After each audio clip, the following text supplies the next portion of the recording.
Harley Quinn Season 4, Episode 10, titled Killer's Block. And this episode I found to be like it's the whole episode of Season 4, right? This is it. This is the grand finale.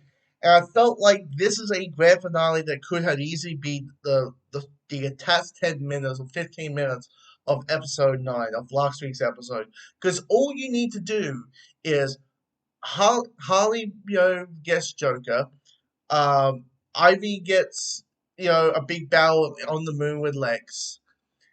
They have the big crescendo finale. They're both their crosses. The both past meet.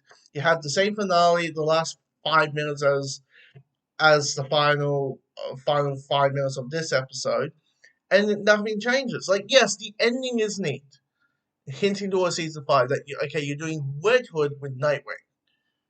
And the set, where to going like, you want fear with people of fear are not afraid of you. I'm doing what you can. I'm taking them out. Like, you're not doing that.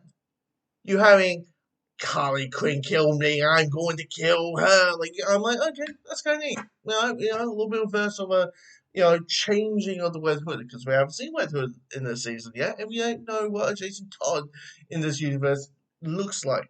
Even though Joker did mention that he killed one of the Bat family members, and I was right. Barbara's back in the wheelchair. She's Oracle once again. She is Oracle. She is back in the wheelchair, ladies and gentlemen. I called it. I went hearing Joker lines, and I did it. All was missing was this version of Joker to say those lines. Um, I knew it, but yeah, I just like even though the jokes about like Lex Luthor has hair, Superman's hair because he has Superman hold in a kryptonite sail, and you have the joke of like Harley and Ivy, we're walking past Superman and Superman's like, help me, girls, and he's like, hi Sip, we're just gonna do our plan right now. Right now we're gonna kill Lex right now. He's like, okay, we'll get back to you. I'm like, okay, that's cool. Or the A24 jokes, which I would say A24. I not lie, isn't one of my favorite studios just because they're too bonkers, they're too weird, they're too like I'm that guy who's like all I see is a mouse. Tell me why I should care about this mouse, not just take a picture. Like I'm the few people who didn't think Everything Everywhere All at Once was a fucking masterpiece. Okay, I'm fucking saying it. It's fine. It's a fine movie. Okay. Anyway, so I laughed at the A24 jokes. Like Pearl, sorry, X is just it's just a standard slasher film. It's just it's a porn setting. Woo! It doesn't make any difference. Anyway, A24, not my. Oh, actually, I did watch. I did enjoy the Disaster Artist. I did enjoy that when it came out. So yeah, and that was A24. So anyway, but once again, they're too art housey for me, right? They're a little bit too weird for me. Anyway, so so anyway, so I laughed at the A24 jokes. The jokes here, there, left, right, and center. But it just feels like we're just padding time or adding an episode extra just for the sake of it. Really, I just like this is gonna be a short episode, a short video because for me, I'm like, what's happening in this episode? Like with season 3, it ended that felt like a wrap up of a show. Your week, when the moment, Joker and Ivy are comparing their relationship with Harley, as a partners, as romantic partners, I'm like, that's kind of like, let's go full circle. Let's recap the entire show where we've been along on this road, and that's what it feels like. Now, the concept of what happens when there's no Legion of Doom. What happens when all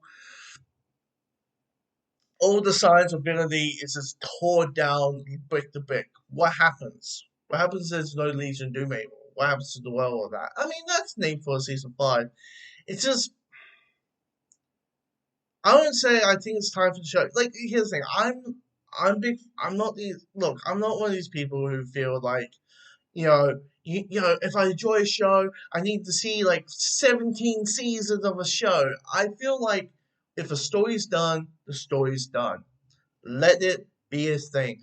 What's with the US obsession of milking it so fucking well to the point it's like, story, we'll just create a new one. It's just, I like 3 seasons, okay? I like the UK's method, which is you do 6 episodes, you do 3 seasons, and you say, is it successful? Is it making it happy? Is it making awards? Is it making money? All these stuff, all these tick, tick, tick, tick, tick. Well, you abandon immediately because the story's done. That for me is good writing. That's good television when you have an end in sight. And when the moment I see a TV show that, like, example, I feel Flash should have ended with Crisis. There, I fucking said it.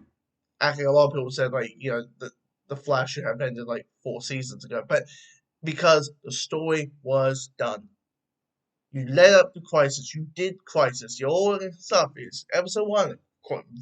Flash vanishes in Crisis. It ended with Crisis. You kill your Batman and Superman in the same fucking crossover event. It will give you a bigger impact than you will realize, and then you'll be like, "Oh, what's this called now? The Supergirl universe?" No, you don't know. Could have. Um, yeah, see, like that's an example of a show. For me, I'm just like this is a disappointing season. I will say this. There's some good stuff here and good stuff there. There's some jokes I love. Like I saw the Kite Man trailer, right? And I'm like, I am excited to see this Kite Man show,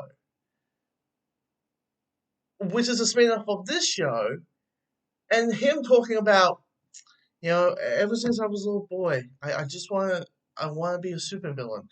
And I would lay my head on my pillow in my bedroom, and my mum would knock and then will ask, "What are you doing?" And then I will reply, "I'm not masturbating." And then she will reply, "Well, that's more likely what I'm masturbating." Will say, "Well, they're masturbating." "Well, I'm not masturbating, mom." Like him telling that story, I'm laughing. I'm like, so. And I'm like, we need stuff like that. Yes, we need Kite Man to just tell the masturbate story in a show like this. We need that level of writing, and maybe because it's a comedy, maybe that's the thing. The show's a comedy, so all you need to do is make people laugh. This Harley Quinn show, all you need to do is make people laugh, and people will come back. For me, it's all about the story, and at this point, these characters are at a point where I'm like I feel like now. I always said like Harley's story is done, but Ivy's story isn't done. Now I feel like both of their stories are done. Like, unless season 5 is going to be the final season, I just don't. You know what? I don't. But anyway, bitching and moaning about how I'm disappointed with this finale and disappointed with this season and all that kind of stuff. But anyway, so you may say, okay, I've been here listening for you talk about Harley Quinn for the last what 8 weeks. What is next for you? Well, I've been covering Ahsoka for the last couple of weeks. But what's coming up on the new TV slate is that I'm going to be covering Gen V, the spin-off of The Boys. So if you've been enjoying on the ride, me talking about Harley Quinn and all that kind of stuff, me doing the voice all the time as an opener. Um, stay along. When go check my Ahsoka thoughts and me who's not a person who's been exposed to a lot of Rebels or a lot of Clone Wars as some people have, so you have a different perspective than might say most people online. Um, so you got that. So check my thoughts on Ahsoka through episodes 4 and 5 for the first 5 episodes. Um, but yeah, um, if you're just like, oh, wait till season 5 or whatever the next DC anime thing, well, I'll be coming back with Beyond. I am coming back with Beyond. So if you're like animation's your thing, there you go. But anyway, comment below what you think of season 4 of Harley Quinn. Comment below, let me know your thoughts.